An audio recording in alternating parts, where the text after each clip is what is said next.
مدینہ پاک کے بارے میں دلچسپ معلومات۔ نمبر 1، مدینہ ایمان کی پناہ گاہ ہے۔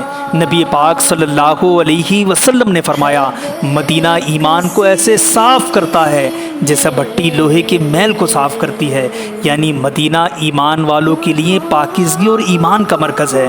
نمبر 2، مدینہ کو ایمان والوں کا محبوب مقام قرار دینا۔ آپ صلی اللہ علیہ وسلم نے دعا فرمائی، اے اللہ ہمیں مدینہ کو ایسا محبوب بنا دے جیسا تو نے مکے کو بنایا، بلکہ اس سے بھی زیادہ۔ اس سے ظاہر ہے کہ نبی پاک صلی اللہ علیہ وسلم کو مدینہ سے بے پناہ محبت تھی۔ نمبر 3، مدینہ بیماریوں سے شفا کا مرکز ہے۔ حدیث پاک میں ہے، مدینہ ایک ایسی جگہ ہے یہ بیماریوں کو دور کرتا ہے۔ نبی پاک صلی اللہ علیہ وسلم نے مدینہ کو صحت اور برکت والا شہر قرار دیا۔ نمبر 4، مدینہ کی زمین اور گھاٹیوں سے محبت۔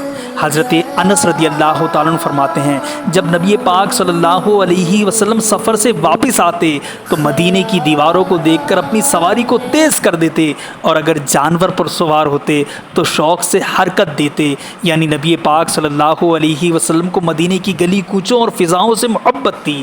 نمبر 5، مدینہ ایمان کی حفاظت کا مقام ہے۔